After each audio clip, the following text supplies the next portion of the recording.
আল্লাহ তাআলা বলেন, অতএব এতিমের প্রতি কঠোর হইও না। সূরা আদ-দোহা। ভাবুন তো, একটি এতিম মেয়ে, যার নিজের বলে কেউ নেই, সে প্রতিদিন অপমান, ক্ষুধা আর অত্যাচার সহ্য করে। কিন্তু এক রাতে আল্লাহ এমনভাবে তার ভাগ্য বদলে দিলেন, যা দেখে পুরো গ্রামের মানুষ কেঁদে ফেলেছিলেন। শেষ পর্যন্ত শুনুন। এই গল্প হয়তো আপনাকে এতিমদের প্রতি আপনার দায়িত্ব মনে করিয়ে দেবে।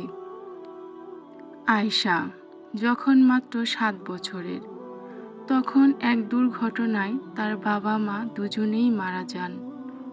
অতঃপর সে আশ্রয় পায় তার চাচার বাড়িতে। চাচা ছিলেন ভালো মানুষ, কিন্তু কাজের কারণে প্রায়ই বাড়ির বাইরে থাকতেন। বাড়ির সব কাজ, সবকিছু নিয়ন্ত্রণ করতেন চাচি। চাচি আয়েশাকে নিজের মেয়ে নয়, কাজের লোকের মতো ব্যবহার করতেন। ভোরে ঘুম থেকে উঠেই রান্না, অতঃপর ঘর পরিষ্কার, পুকুর থেকে পানি আনা, কাপড় ধোয়া। সব কাজ শেষ হতে না হতে রাত হয়ে যেত। চাচাতো বোন নতুন জামা পরে স্কুলে যেত, আর আয়েশা পুরনো ছেঁড়া কাপড় পরে নীরবে তাকিয়ে থাকত। একদিন সামান্য একটি গ্লাস ভেঙে যাওয়ায় চাচি রাগে তাকে বকতে লাগলেন। চাচাতো বোনও বলল, তুই আমাদের ঘাড়ের বোঝা। আয়েশা কোনো উত্তর দিল না। রাতে সেজদায় মাথা রেখে শুধু বলল, হে আল্লাহ, আমি এতিম, আপনি ছাড়া আমার আর কেউ নেই। আপনি আমার জন্য যা ভালো তাই করে দিন।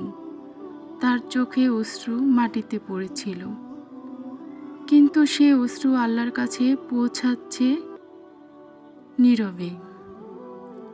কয়দিন পর গ্রামের এক ইমাম জানতে পারলেন আয়েশার কষ্টের কথা। তিনি জুম্মার খুতবায় এতিমদের হক নিয়ে আলোচনা করলেন। সেই খুতবা শুনে এক দিনদার যুবক গভীরভাবে প্রভাবিত হলো। সে বলল, আমি এমন একজন স্ত্রী চাই যার ঈমান সুন্দর। আয়েশার চরিত্র ও ধৈর্যের কথা শুনে সে বিয়ের প্রস্তাব পাঠালো। সবাই অবাক হয়ে গেল। যে মেয়েটিকে এতদিন অবহেলা করা হতো, আজ তাকে সম্মানের সঙ্গে বিদায় দেওয়ার প্রস্তুতি চলছে। বিয়ের দিন আয়েশার চোখের পানি, কিন্তু এবার সেটা দুঃখের নয়, শুকরিয়ার অশ্রু। বিদায়ের সময় চাচি লজ্জায় মাথা নিচু করে দাঁড়িয়েছিলেন। আয়েশা শুধু বলল, আল্লাহ আপনাদের ক্ষমা করুন, আমি আপনাদের বিরুদ্ধে কোনো অভিযোগ রাখলাম না। সেদিন অনেকের চোখ ভিজে গিয়েছিল, কারণ তারা বুঝেছিল মানুষ যতই অবহেলা করুক, আল্লাহ কখনো এতিমকে ভুলে যান না।